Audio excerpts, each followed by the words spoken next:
It's been quite a number of weeks since I last was doing my IGTV. Um, Hello everyone, thank you for joining us, and here you go, Milena is here already, which is wonderful. Um, Hi Natalie.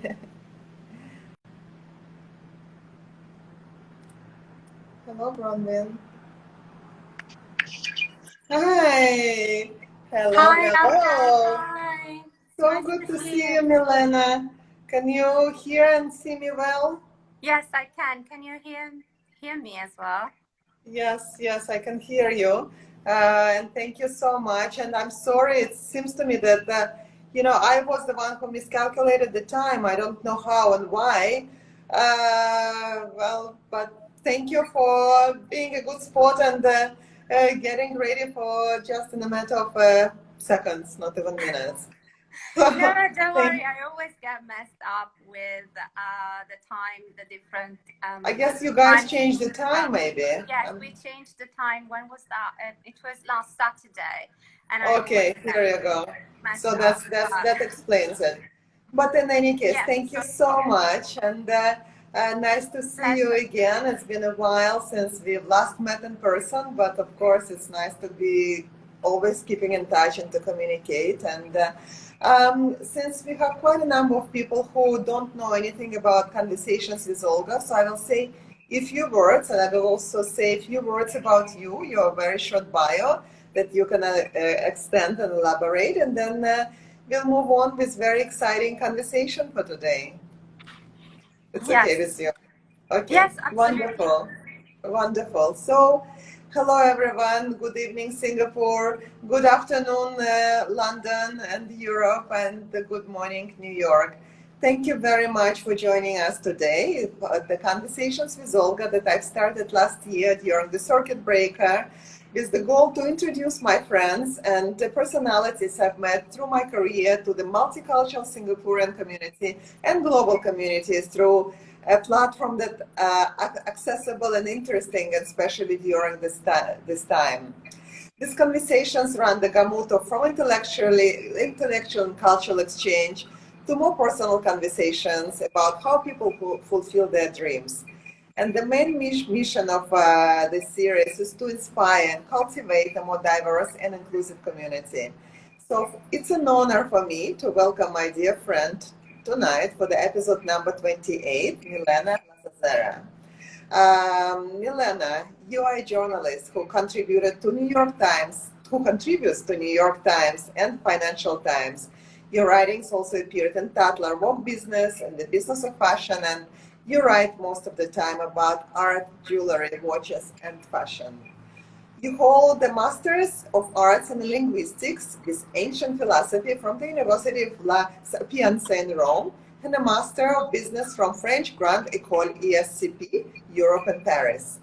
In the past few years, 3 years, you have conducted extensive research on the history of the Romanovs and their collection of art and jewelry. And we talk about it a little bit later, of course. Having lived and educated across the globe, you're incredible. You speak English, French, German, Italian, Spanish, Portuguese, and Russian. You worked in communications for over 10 years for the LVMH group, and then you joined the Richmond group. You moved to Singapore in 2016. This is when we met, and you began a career of the freelance journalist. As a journalist, you look at changes within the society through the lens of what is happening in the business of jewelry, watches, and the fashion. Your articles are replete with references, of course, to history and literature, and that's why they're so incredibly fascinating and incredibly deep and philosophically drawn. Dear Milena, you're obviously a linguist. Did you always have an exposure to different languages while growing up? Well, first of all, I just want to thank you for your hospitality today. I'm very, very grateful for your invitation. And I just want to say that it's true that we met when I moved to Singapore, and it was in 2016. 2016, and you were one of the very first people who really welcomed me and made me feel at home, really, in a foreign country. And it was my first experience living in Asia. So I just want to thank you for... Well, Milena, you're always welcome here, and I will welcome you with open arms and open heart anytime when you would like to come here. You know that. Yeah, I really miss Singapore. Anyway, to answer your question, it's true. Yeah, I studied linguistics, and I love languages, and I think it started when I was a little girl growing up. I had two objects on my bedside table. One was a globe, you know, one of those light globes, and yes. and the other one was a dictionary. So it may appear very strange, but I really liked to open the dictionary and look up words and see what they meant. And really randomly, I really used it. I mean, I really perused that dictionary as a book, and I really enjoyed it. And I think it started from there. So looking at the globe, I would make up stories like every girl does, basically. And so my stories involved a lot of languages and a lot of places around the world. So I think that really kickstarted my interest in languages. But I believe that languages are very important because they allow us to understand a foreign culture much better. There are some words that exist only in certain languages, and they cannot be translated into another language. So I find that particularly fascinating. But I also think that on a personal level, words say a lot about ourselves as well. You know, the words that we choose to use on a regular basis really are important to define our personality, and sometimes we can change our thoughts by changing the words that we use on a regular basis. So I think that words are fascinating in any language, and they teach us a lot. And so as a journalist, yeah, exactly. And as a journalist, I think, the reason why I enjoy writing and being a journalist is because I get to work with words. With words, yes, yes. And also, I believe you are such an amazing journalist because you studied ancient philosophy. Why do you think the philosophy is of such an importance? I certainly feel that the link between ancient ways of thought and values can be expressed through works of the world's most famous philosophers are very relevant and very important for our days and for our way of living. What are your thoughts on it? Well, I think, philosophy is basically, literally means love of knowledge, right? Love for knowledge. And everyone can acquire knowledge by asking questions and trying to find answers. And philosophy is really about that, asking big questions and trying to find answers. So I think it is obviously useful in any moment of our life, and particularly now that the world is changing at such fast pace, it's really important to take a moment to reflect on what is happening, asking ourselves the right questions, and also challenging ourselves as well. We have faced health emergencies, we are facing a climate crisis, so it is really the time to question our behavior and policies, I mean, the way we live life. And I think it's important to ask questions and to try to find answers as well. Yes. And that's why I think to find answers sometimes it's not necessarily we have to look for them in the modern world, but we have to go back and study the philosophy and read the philosophy, because to me it's really incredibly fascinating how much relevance it has in our days. So absolutely, I agree with you. Yes. So we move a little bit to talk about your projects, your current projects. You just published an article at the New York Times about the upcoming exhibition dedicated to Faberge at the Victoria and Albert Museum in London. The article was published, and I'm sure many of our friends read it. It was published on the 29th of October. Can you please tell us how did this project came along? And before we talk about the actual exhibition, I would like to ask you about the process of this project and you writing about it. So, Olga, you know me very well, and you know that I love Russia. I love Russian Yes. history. So, as soon as I learned that the Victorian Albert Museum was organizing an exhibition about Faberge, I knew that I wanted to write about it. And obviously, I approached my editor at the New York Times, and she was, she was very, very nice, and she was supportive of the idea. Obviously, I told her that, you know, I have this background. I studied Russian history and the Romanovs, as you know, and I really wanted to write about that. You know, sometimes, you know, when they say, when there's a will, there's a way. And then there is a way, for sure. Yes. And so I really wanted to write that. So I approached the Victorian Albert Museum, and the people at the Victorian Albert Museum put me in touch with Wardsky, which is a dealer in Faberge objects.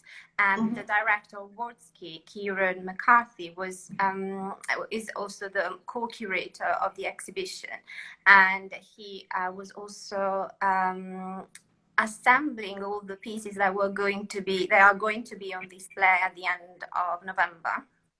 And so he was very, very nice. He gave me a lot of time. He explained all his encyclopedic knowledge about Faberge and the Faberge pieces. And obviously everyone knows that Faberge is crucial, very important for the Russian culture, but very few people perhaps know that the fascination with Faberge objects was really a global phenomenon. It was not only about the Russian society, because obviously Faberge was established in the mid-19th century in St. Petersburg by Gustav Faberge, and then it expanded in Russia, Kiev, Odessa. But at the beginning of I think it was 1900. Peter Carl Faberge attended the Paris exhibition, the Exposition Universelle, and everyone was really impressed by the art of Faberge, and really Peter Carl thought that there was the possibility for him to open up a store somewhere else outside Russia. And Faberge at the time, I mean, even when Faberge was in Russia, if a wealthy person was traveling through Russia, would stop at Faberge and would buy something from Faberge, a souvenir, something. I mean, we know that J.P. Morgan was in Russia and bought something from Faberge. Also, the heiress, Consuelo Vanderbilt, was there as well. And Faberge decided to open in London because, London was the capital of an empire.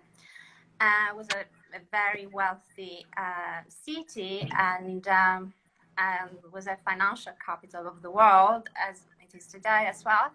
And at that time, Queen Alexandra was the sister of Maria Feodorovna, who was at the time was the empress, and then also was the mother of Tsar Nicola II. And so there was this patronage that really facilitated the opening of the store in London. And so, yes, that's where basically Faberge would cater for the all wealthy people around Europe, and also he would plan overseas trips for instance, to the to the Far East as well. So it's really, the London store was a store that Faberge used to serve the whole world, basically. And this is a story that is not very well known. So I thought it was very interesting. Yes, but that's actually, absolutely, that actually brings me to a question that I have for you. How do you approach these projects of this kind of depth and intensity and magnitude? And what is your process like? Well, it really depends on the project. I would say that every article is different. It really depends on the topics as well. But I usually don't take anything for granted. I really like going to the bottom of things and asking questions. Yes. And so for instance, a few years ago, I was writing an article for the New York Times about pearls. And when you read about pearls, you always read this story, even in very well-respected newspapers and magazines, that a pearl is formed inside a shell when a grain of sand gets trapped in it. And that's just the story. I mean, there's absolutely nothing true about that. It's a story that was beautifully written by John Steinbeck in his novella, The Pearl. Oh, He was, really? yes, yeah, it was written by him. And I don't know, obviously it's a beautiful story if you read Beautiful it. story, exactly. And it's very romantic. Imagine Yes. a grain of sand trapped into a shell. Wow. And then a pearl is formed. Obviously, it's a beautiful story. But unfortunately, there's nothing true about it. So X-rays have shown that there's no grain of sand in a natural pearl. There is a nucleus in a cultured pearl, obviously, but not in a natural pearl. So I thought, I thought it was fascinating. That's fascinating. It is fascinating. Even my editor says, but I've read this so many times. And I said, I'm sorry. Look, I have the reports of the laboratory and all that. And I really got in touch with pearl experts in order to get to the bottom of it, really. Amazing. And yeah. Do you use the resources that are not obviously probably readily available? Because the research that you've done and you're doing for your articles is extremely extensive. As I said, it really depends. I really like going to libraries, but I have plenty of books, and I'm also very grateful to the people who share their knowledge with me. People at the auction.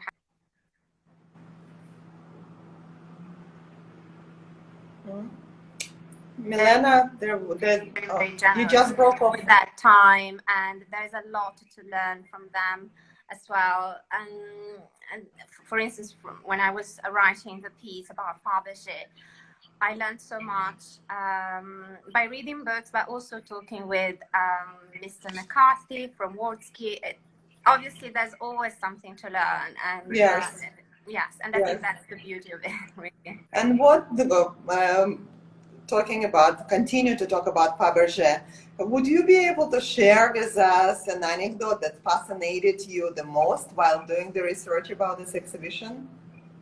Yes, well, I was very lucky. Mr. McCarthy invited me at Wardsky in his office, and he showed me the pieces he was assembling for the show. And for me, really, it was really something I will never ever forget. I got to touch and hold in my hands some of those pieces. I think I have some pictures I can show you. Some of the pieces. Please do. Yes. So, for instance, I got to hold this necklace. Oh my God! So this is a necklace made by Faberge, and I have to say that obviously when we think of Faberge, we think about the objects. And this is something natural just because, unfortunately, all the jewelry made by Faberge did not survive the Russian revolutions. The family... Right. And we'll talk about it a little bit in a minute, the link between the wealthy and refined and the eminent descent. I'll ask you this question in a few minutes. Yes, and continue, so basically, and another object I got to hold in my hands, sorry, is this one. I don't know if you can see. Yes, yes. Oh, so, the Tsar Nicholas, yes. It's called Presentation Snuff Box, and it's made of, it's made of jade. And it was offered by Tsar Nicholas II to Count Orlov Davidov, because during the war between Russia and Japan in 1904, 1905, Count Orlov Davidov donated a lot of money for the cause and also for the hospitals as well. And to say thank you, Tsar Nicholas II commissioned Faberge to create this presentation box, the snuff box, to say thank you to Count Orlov Davidov. And this really very nice present. The Romanov family and the Russian state were basically the same thing. Yes. So yeah, absolutely. And to continue on the subject, shall we talk a little bit about the Faberge as a product of the wealthy and refined Russian elite, but it was also a sign of its imminent descent brought about by the Russian Revolution. And some episodes back, I spoke to my friend Prince Dmitry, who was also a guest on Conversations with Olga, and we spoke extensively about his heritage and Russian jewels. And he mentioned the following, and I will, in his book, and I will read for you and for all of us. Jewelry was always a symbol of power, prestige, and it conveyed a sense of elegance. Additionally, it showed the sovereign was also a patron of the arts, mentioning, for example, that Catherine the Great created a diamond fund that had an extraordinary amount of jewelry. So if you can, I would love you to elaborate and continue on the thought where the Russians, so where Faberge was part of the Russian history and how it all kind of gravitated to London. Yes, yeah. So as I was saying before, in this, when I showed you the box, I said that Nicola II, the Tsar, if he wanted to say thank you to someone, he would commission something from Faberge. But the gift didn't come from the Russian government. It came from the Romanov family, it came from the Tsar. Yeah. So there was this deep relationship between the family and the Russian state. Russia was the Russian government was an autocracy, basically. So it was so everything was decided by the Tsar.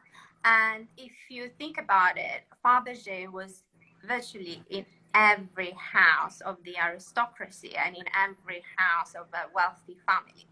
And if you look at the Faberge pieces, they are very detailed, they're very beautiful, exquisite. The craftsmanship is incredible. Yes. And those wealthy people would spend a lot of time co-curating and co-creating these pieces with Faberge. That was one of their occupations, if you want. And instead of saying lay the table, they would say set out the Faberge. They would put out the Faberge really on that table when they were receiving guests. Yes. Yeah, so I would say that they were so preoccupied with the beauty of these objects that they didn't have any idea of the dire poverty of the majority of the Russian people. Yes. And at the same time, Russia was expanding quite quickly at that time. So I'm talking about just the period before the First World War. And there was a nascent bourgeoisie, and Faberge was actually a member of the upper class, the elite. Yes. But these people didn't have any political representation. If we think about the Duma was created in 1905 by Tsar Nicola II. Exactly, and by the intellectuals and refined nobility, for sure, of course. Yeah, and but Nicola II retained the right to dissolve the Duma whenever he wanted, and this Duma really was simply symbolic. And because obviously during the war with Japan between 1904 and 1905, there was a lot of tensions. There was a lot of tension. There were a lot of protests, and so basically Nicola II thought that okay, let's do this Duma. But obviously it was simply symbolic and never really worked properly. Unfortunately. Yes, exactly. Exactly, because really we could see then with the First World War really exasperated everything, and unfortunately the Romanov lost power, and we know what happened, and they got killed and all that. That's a sad story. Yes, but I would say that yes, Faberge was a symbol of the opulence of the society, but at the same time they were also a symbol of this complete detachment from the high society, from the problems of the country itself. Yes, exactly. And thank you so much. And it is definitely part of the history that perhaps not everybody knows in a sense. And you knowing history extremely well. Would be interesting for me to hear your thoughts on possible links between Faberge and not only Russian Revolution, but also the French Revolution, because if you look at the Faberge creation in general, you will notice how exquisite, and as you mentioned, the pieces are, and it's all about the beauty and details, and there is a pure purity of every single object that the pieces represent. They might have a function that is not only decorative and that is linking them, that link them to other things that were happening in the world, especially French Revolution. Maybe if you can elaborate on it a little bit. Yes, in many ways, I mean, history repeats itself, and unfortunately, what happened with Russian revolutions had happened in the past with the French Revolution. We can see many parallels. We had a court in France that was really preoccupied about jewelry, about fashion, about lavish balls, and we had obviously we have a starving people, and we had also a nascent bourgeoisie that really wanted to have some political power, and they didn't have it at the time. And so it's interesting to see how jewelry, obviously it's a symbol of power, but sometimes it can lead to ruin. And it was the case, unfortunately, for the royal family, for the French royal family. And it's interesting because it was defined in that way by Napoleon. So when he was actually writing his memoir, he was saying that he believes that the French Revolution started because of a necklace, and it was called l'affaire du collier. Yeah. So basically, it was a necklace that was created for Madame du Barry, and Madame du Barry was the mistress of Louis XV. But then Louis XV died, and the jewelers really wanted to be paid. But Madame du Barry didn't have any money because obviously she fell out of favor. And yes. And so Comtesse de la Motte, she tried to build up an intrigue, a sort of scam basically, and tried to convince the jurors that actually this necklace was going to be bought by the new queen, Marie Antoinette. But Marie Antoinette obviously didn't want that. She was simply a victim, really, and she didn't want that necklace. She had never wanted, and she would have never worn it, only because there was also this relationship with a mistress. She would never wear that necklace, never, ever. But anyway, while she was trying to defend herself, obviously, this defense laid bare all the excess and the extravaganza of this court, where basically it was only about thinking about fashion, jewelry, the latest work of art, balls and receptions, and seriously, they were really not really concerned about what was happening. Obviously, the necklace was not the only cause of the French Revolution. There were many other reasons that led to that. But it's interesting to see that. But obviously, the story made it to our days, and it's probably so many things are not spoken about, and we have forgotten some of them, but not about the necklace. So here you go. Yes, so that's how the history is interpreted sometimes. Yes. Well, thank you for sharing this. Yes, I mean, it's interesting that it was Napoleon who first highlighted this episode. Obviously, there are other concerns as well, monetary issues and all that. But it's interesting that Napoleon identified this episode as important to set the events in motion that led to the French Revolution. Well, thank you. That's a fascinating story. And can you please tell us a little bit more about the actual exhibition? I believe the exhibition is going to be one of the probably most important shows since very long time in the museum. So I would love to hear more about and have a bit of a sneak peek information about it. So the exhibition, the Faberge exhibition in London is called Faberge in London, Romance to Revolution. So it will look at how Faberge started in Russia just to establish his character and sort of a prologue to a play, really. And then the exhibition will delve into the craftsmanship and how Faberge organized his amazing workshop to make these exquisite works of beauty, of art. They were rich of details, and yeah. So, and then they will talk about it. Will shed a light about the pieces that Faberge made for the British society. So we have pieces that show enameled landmarks of Britain, or also some pieces that he made for Edward VII and Alexandra, Queen Alexandra as well. So it's yeah, so there will be these incredible pieces that you'll be able to see. And obviously it's quite important for London, because the last time there was an exhibition of this magnitude here in London, it was in the 70s to celebrate Queen's Silver Jubilee. So I think it's a very important moment. And actually there's also a Christie's sales happening at the end of the month. It will be a busy time and happening time in London. We all need it, really. We want to have this life back and embrace and enjoy and be fascinated by these incredible activities and exhibitions. It's wonderful. Yes, yes. So yeah,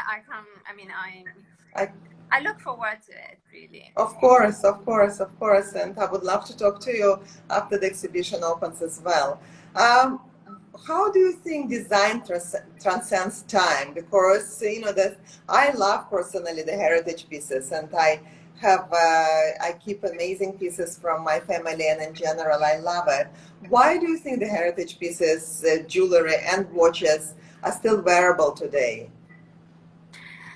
Well, I think that a piece of jewelry, a well-designed piece of jewelry, is like a kind of, it's like an act of kindness. Really, it transcends time, it transcends culture. When you do something good for someone, it doesn't really matter when you do it, or, you know, in which culture, you know, it's something that you're doing is kind. Yeah. Perceived as being kind. And I would say the same for a good piece of design. Think only of Art Deco pieces. Art Deco looks so modern. It could be really, you can wear it today and nobody would think that these pieces were made in the 20s or the 30s. They really look very, very modern. So yes, when something is well made, I think it really is modern.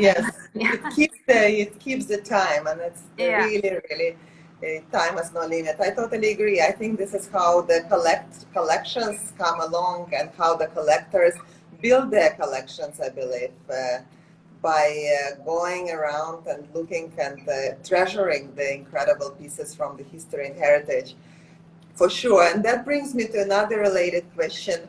What are your views on the repurposing of the stones? A gemstone may have more than one life, and it seems to me that pre-owned jewelry pieces are really thriving these days.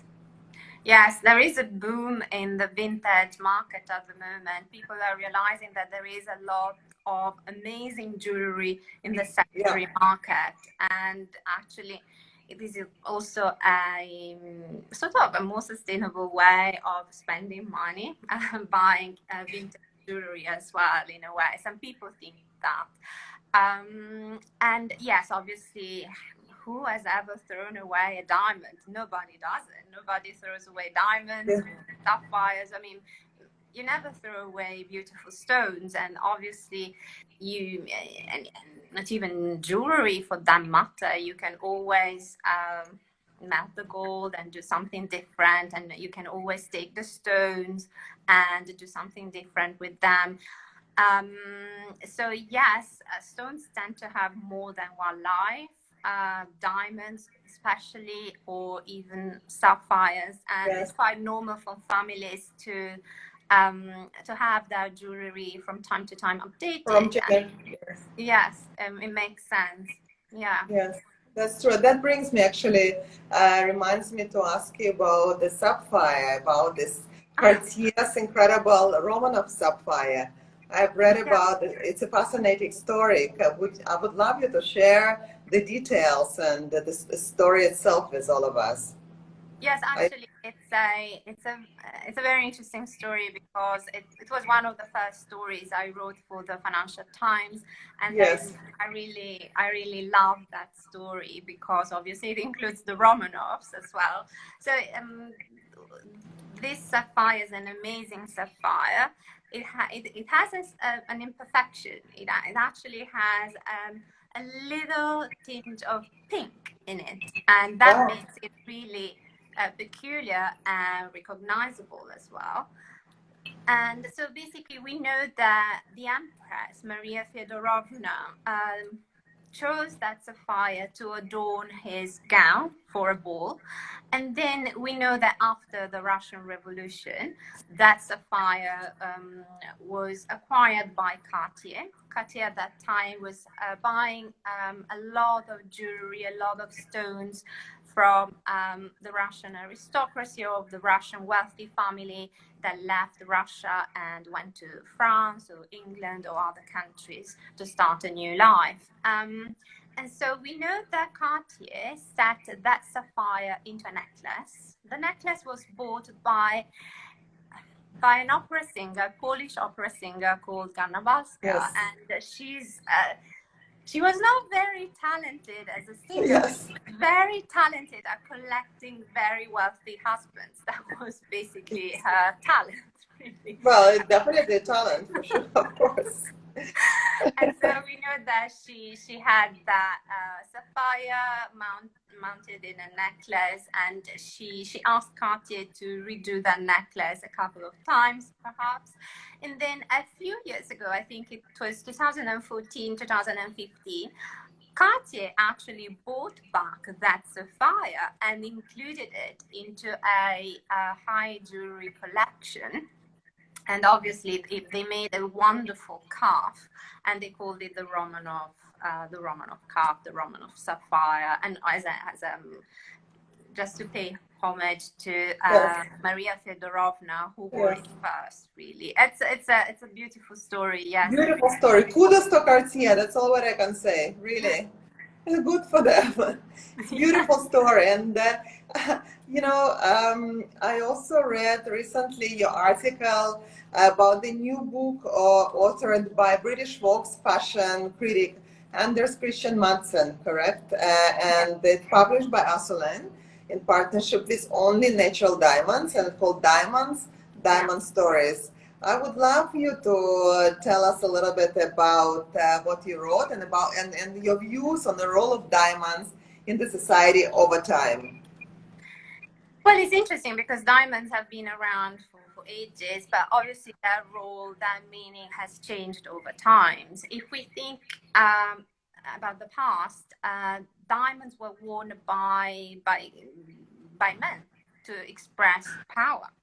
Then afterwards, it's very recent that diamonds got associated with love, with romance, and they were bought by men and offered To women. to women for them to wear, really.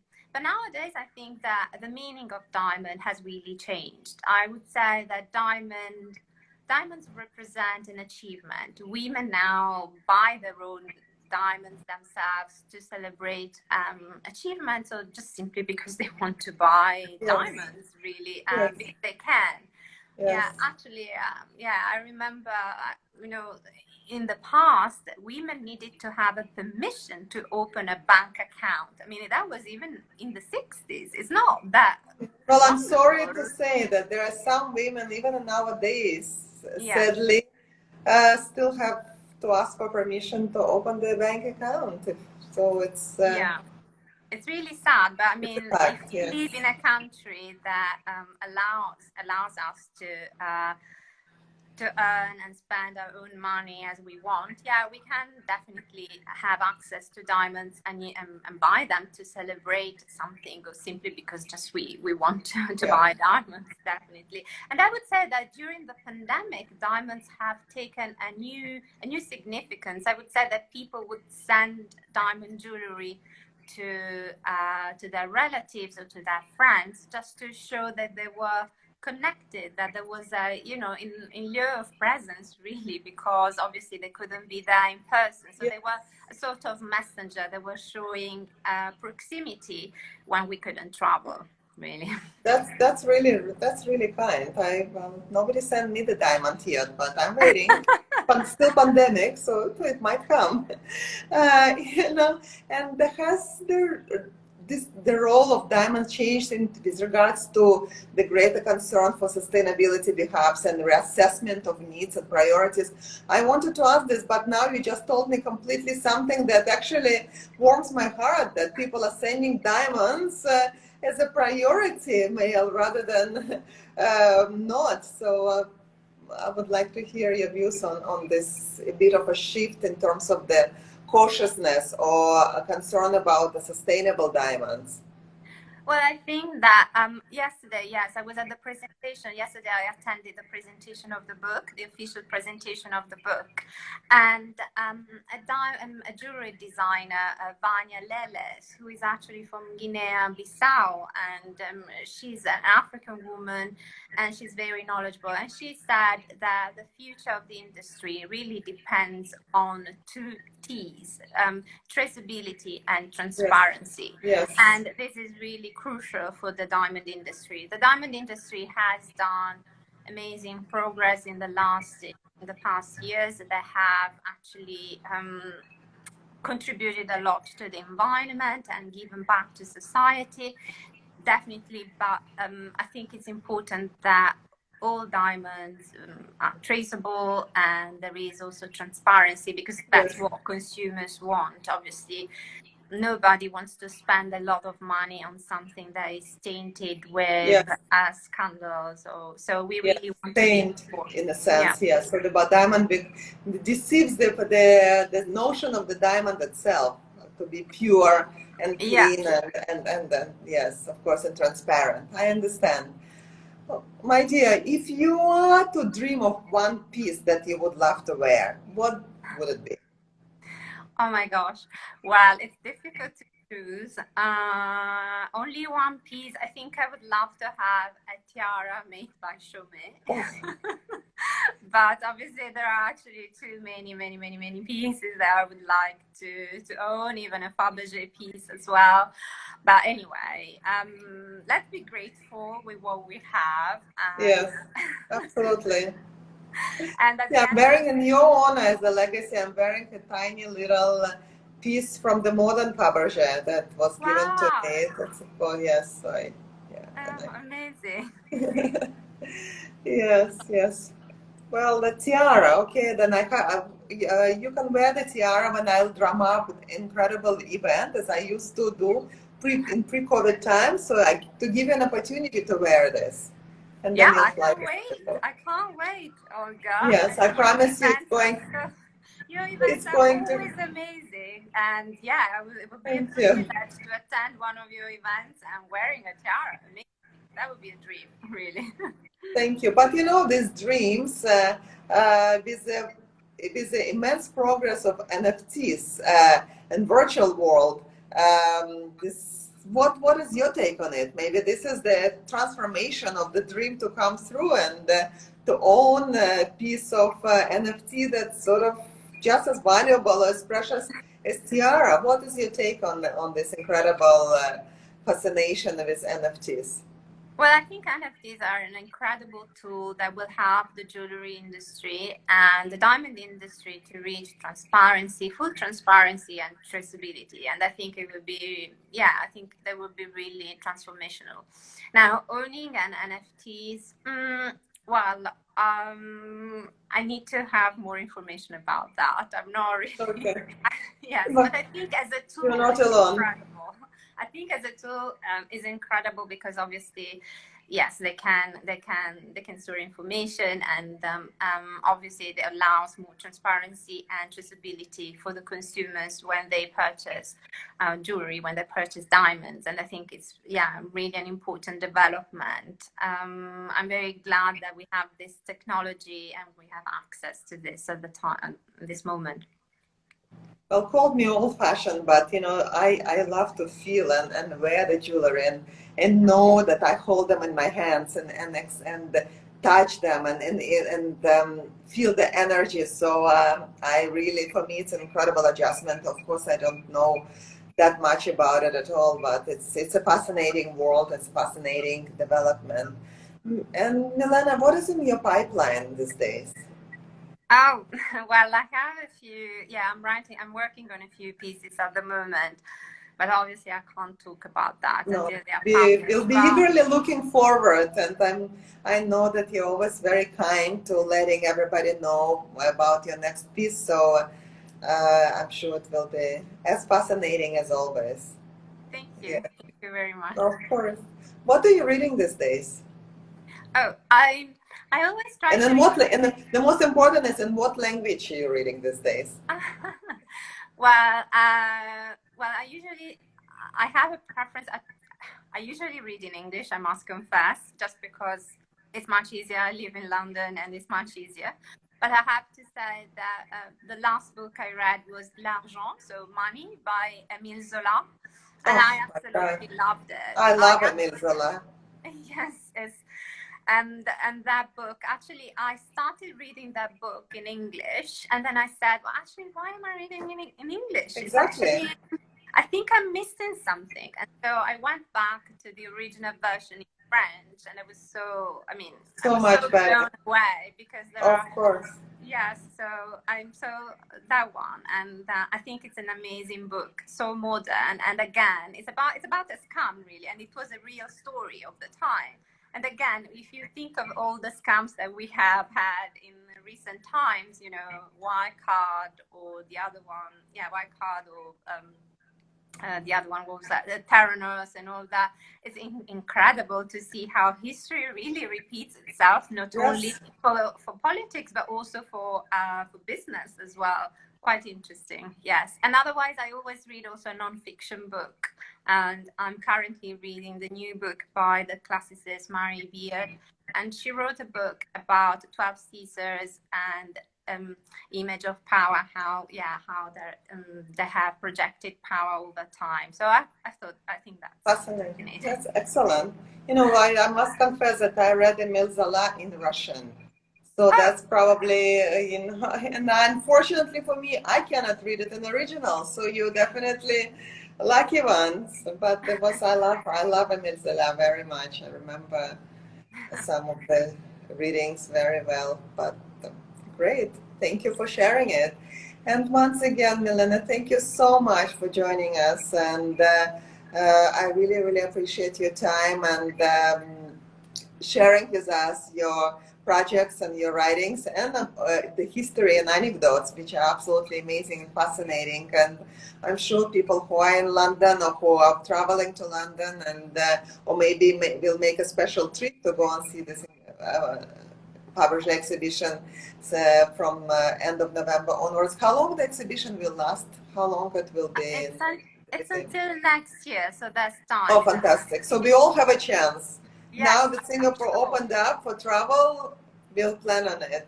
Thank you very much. I look forward to reading more about your fabulous projects and for you to share with us your intensive, incredible knowledge and just very, very interesting stories. Thank you so much. And thank you, everyone. The episode will be recorded and I will put it up on my social media under the Events by Olga, also on the YouTube under Conversations with Olga. And please follow me for more episodes to come. And please follow Milena, because all her articles I know that she's posting and talking about it. So you will be very happy to immerse yourself in her incredible projects. So thank you again, Milena, and I'll talk to you very soon. And I hope you will come and we'll see each other in person and continue the conversation.